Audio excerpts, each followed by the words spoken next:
We also have this video, which is a strike that occurred. Now, it's not graphic or anything like that, so just, you're being pre-warned that it's not graphic.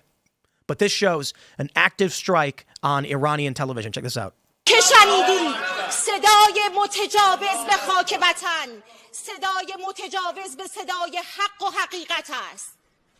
آنچه که ملاحظه کردید، صدایی که شنیدید، فضای غبارآلود استادیوم.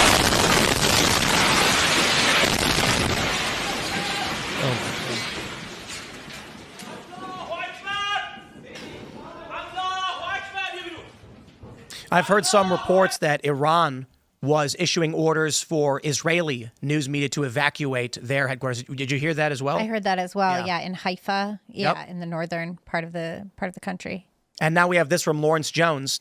He says, I've been informed that President at POTUS will have dinner with the heads of state of the G7 nations and then immediately depart for Washington. He has requested the National Security Council be prepared in the Situation Room. So it would seem, ladies and gentlemen, that our war is coming. We've got this. Check this out from Times of Israel. U.S. appears to be deploying large number of aerial refueling tankers across the Atlantic. I believe the number is upwards of 30 refueling tankers. Now, these are important for Western fighter jets that can't make the trip from Israel to Iran. They'll have to refuel in midair after on their return flight. So they go in, they engage in airstrikes, turn around, meet up with these refueling tankers, get refueled, and come back, or maybe before. But this is the speculation here is that the U.S. is mass mobilizing. Of course, we have this tweet. Eli Afriet says, madness. Within minutes of Trump's tweets, dozens of U.S. planes on their way to the Middle East. So I'm not entirely sure. This guy says a former IDF soldier. And we can see this chart appearing to show the flight paths of many jets moving in. It looks like these may be, I don't know if these are refueling tankers or what's going on. But I'm going to go ahead and say I think the U.S. is about to get involved in this war. Yeah, I think that's pretty clear. That's terrible. I think you're right. This is terrible. Yeah. I think this is against his base. There's a lot of people on Fox News who want it.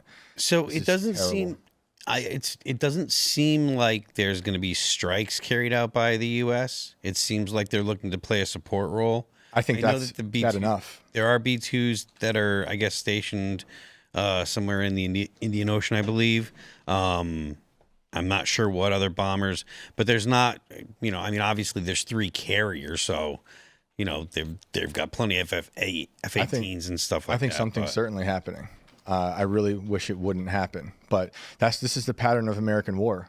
We have destabilized a destabilized nation, which, we're just now still coming out of the lockdowns, which mutilated this country and the rest of the world. And just like after the Great Depression, we went to war, and I think it's happening again. And we also have the Nimitz is deploying. Yep. And the interesting thing about this is that it was scheduled to be deployed, but it is now deploying early into the Indo-Pacific. And it's scheduled for decommission next year.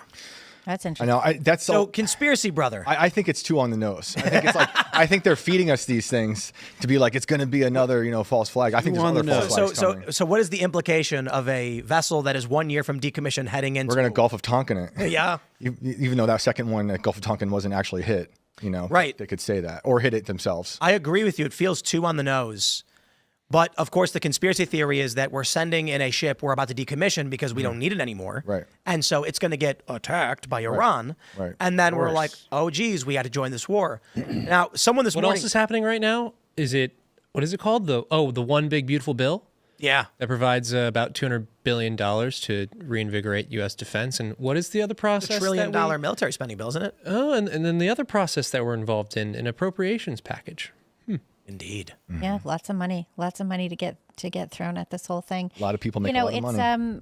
I'm pretty opposed to war entirely. I've been watching this along with the rest of you guys, trying to figure out what's going on. Trump was very vocal about not getting us into any new wars. He's really been, and of course in his first term, no new wars. Mm-hmm. He's really been skating quite the line on this, right? Like not saying that he's backing Israel materially, not saying that the U.S. is going to get involved in this conflict that Israel has been planning for 20 years. Like they've been planning to do this very thing.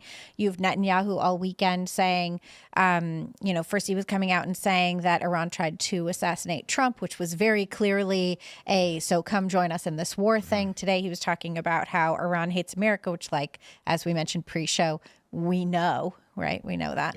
Yep. But my impulse here is to really hope and pray and trust that the president has America's best interests at heart. That is what I am. What does that mean? That is what I am hoping. I do not necessarily know what that means. I do think it's important to.